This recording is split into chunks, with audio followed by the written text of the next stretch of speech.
Hi, welcome back to Music for the Master. My name is Kenneth Freeman.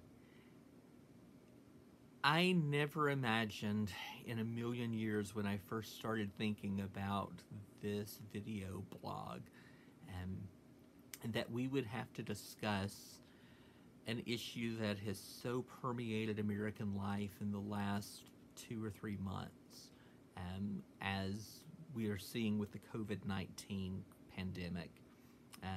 Now that the stay-at-home orders are beginning to be loosened in various areas across the country, and we're beginning to see phase one of a reopening of our nation,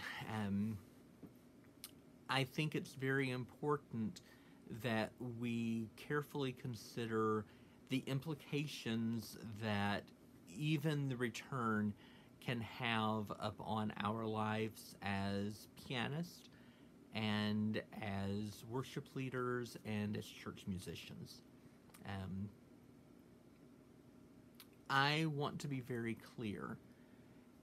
I firmly believe that we serve a God who is our healer and our protector. I do not want to live in fear of COVID-19. I don't think that's what we're called to do as children of God. However, I think that protection can sometimes come in divine, instantaneous, miraculous protection that we never saw coming. God's hand moves divinely. I also think that there are times that protection comes in the form of wise advice from those who are carefully studying issues and instances. And I think that it's our responsibility and it's our wise action to listen, to consider, and then to make informed decisions. In today's episode, I want to devote largely to this topic and how it is going to impact the church, and specifically the church pianist, in what appears to be the coming months. I am not a medical doctor. I am not a scientist. I am a doctor of piano performance. But this week there have been some pretty substantial statements and discoveries and scientific studies that have been shared that relate to the impact of singing in groups and as individuals on the spread of this virus, and some things we really didn't know in the past. Earlier last week now, this week as I'm recording this, earlier this week, there was a webinar hosted by the National Association for the Teachers of Singing, the American Choral Music Association, and the, what is it called? The Performing Arts Medical Association, that's now posted on YouTube, that shares both medical insight and practical suggestions for social distancing in singing groups and in singing environments. While much of this is going to be devoted to the realm of choral singing in the professional choir, it is very clear that many of the same issues will be raised for the church choir, and there are implications for congregational singing as well. The video is lengthy. It's about 2.5 hours long, but about the first hour and a half of it is really devoted to this, and I think is important for us as church musicians to take a look at and to prayerfully consider. I will tell you the implications presented there by the doctor and the laryngologist that's involved. It's pretty grim. It's a dangerous situation. There are examples of where COVID-19 is basically just flowing through choirs. from an asymptomatic carrier. I can't talk today. So I encourage you to listen. I'll link it down below.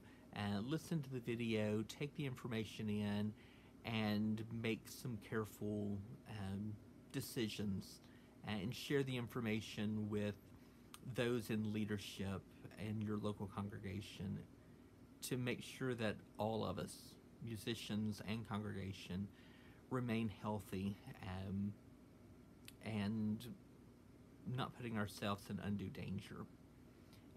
So I don't want this entire episode to be gloom and doom and down, but I do think there are some things that we need to talk about.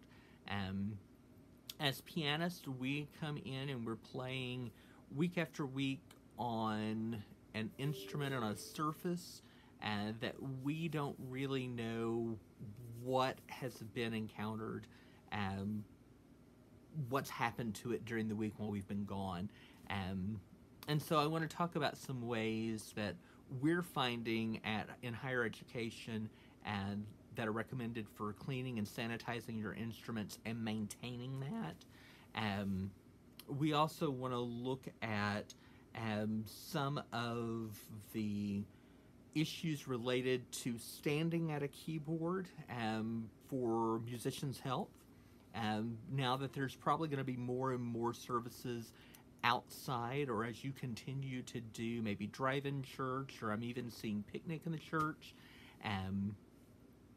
Some things to consider as you're playing in those situations, especially moving from an acoustic to an electronic instrument. We're going to look at some of the really interesting ways of ministering as pianists to our congregation through virtual means that I want to challenge you to begin thinking about.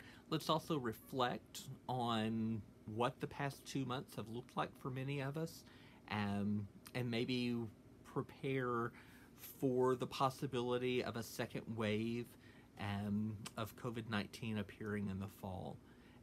And of course, as always, I want to give you some reviews of some piano solos that are there. That's how all this actually began. So, the Lord is our shepherd. We trust Him even as we walk through the valley of the shadow of death, which sometimes COVID-19 has felt like. But in all of those things, we know that He goes before us. His rod and His staff comfort us, and we trust Him. I'm praying for you, and in the next segment we'll start looking at some more of these issues related to keyboard in light of COVID-19.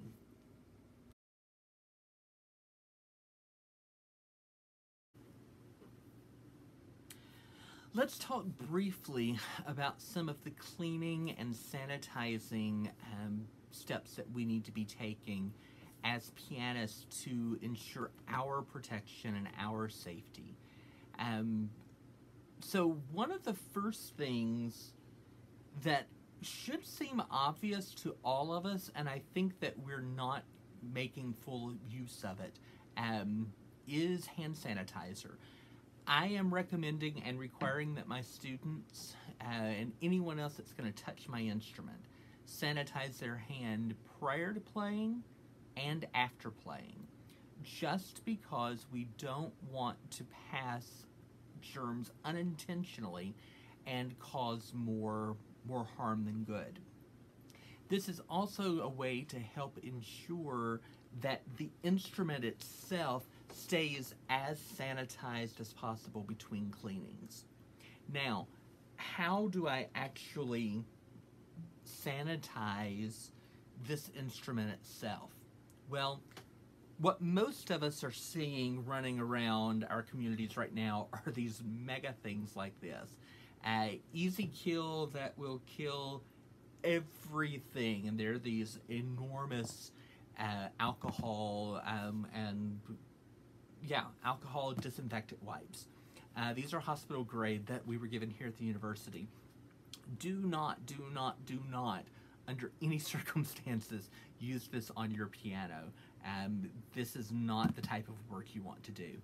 So we need to distinguish between whether we're dealing with a keyboard that has probably plastic keys, or if we're dealing with a high-quality instrument, an acoustic piano with ivory or some other fake ivory, for lack of a better term, that's not plastic, but it's not the purest thing either. So let's start with the keyboard, with those plastic covered keys. For those, you are probably going to take just a simple alcohol-based cloth, and we've all seen the videos of everyone sanitizing with the cloth. Okay, yeah, that is a great way to do this. What I do recommend, especially for keyboards, is begin just on this low couple of notes to see if the alcohol content is going to interact and discolor your instrument. If it is, then it's time to find something else that will work just as well. If you don't have disinfecting wipes, what's being recommended for these instruments is a cotton ball with just a little bit of 70% alcohol on it, just covering each key. Now, as you're cleaning, if you're doing that kind of work, really getting into the very back of the keyboard is probably not as essential, especially if you're doing a quick clean, because we're not going to typically play that far back. For ivory, for acoustic instruments, Steinway Sons tends to be the leader. Actually, that tends to be. Steinway Sons is the leader in the industry. What they have told us is the best care for their instruments and other instruments in the acoustic family is hydrogen peroxide. The easiest way to do that is through hydrogen peroxide wipes that are available in a lot of drugstores. I know CVS carries them. I believe Walgreens also has a batch. Right now they're a little bit difficult to find, but going forward it's not a bad thing to find some and just keep them in a stash. Otherwise, just using hydrogen peroxide on again a little bit of a cotton ball and just cleaning over the tops of the keys should be perfectly fine. So once I get it cleaned, how do I maintain and ensure that it remains clean? One thing that we as pianists tend to be really bad about doing, or at least I do, I'll put it this way, after I'm done, close the lid and walk away. Even though this may not stop someone from coming along, opening it up, still it gives the visual that this is closed up, shop is closed, and it also is an easy way to signal to your team this has been sanitized after the last playing. How often would I go through the sanitation process? At this point, I would do it lightly after every performance, especially in a church setting where I'm not going to be using it daily. Using it after each weekly performance is a good thing. If you don't have a lid or a cover for your keyboard, what is recommended is that you get a swath of cloth, whether it be felt or silk or whatever, something that's soft and unabrasive, just to cover the length of the keys.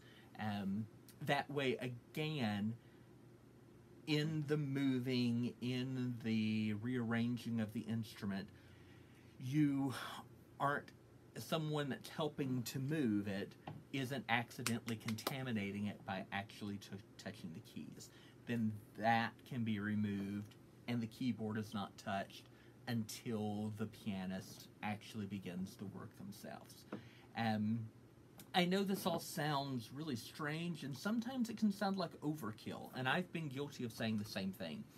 But in this time of crisis, we would rather be overprotective of ourselves and of those that we serve than cutting corners.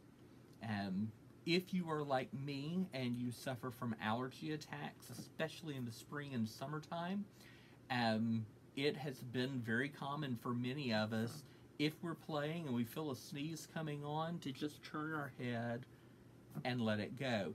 Those days are over. You are going to have to release a hand, sneeze into the elbow.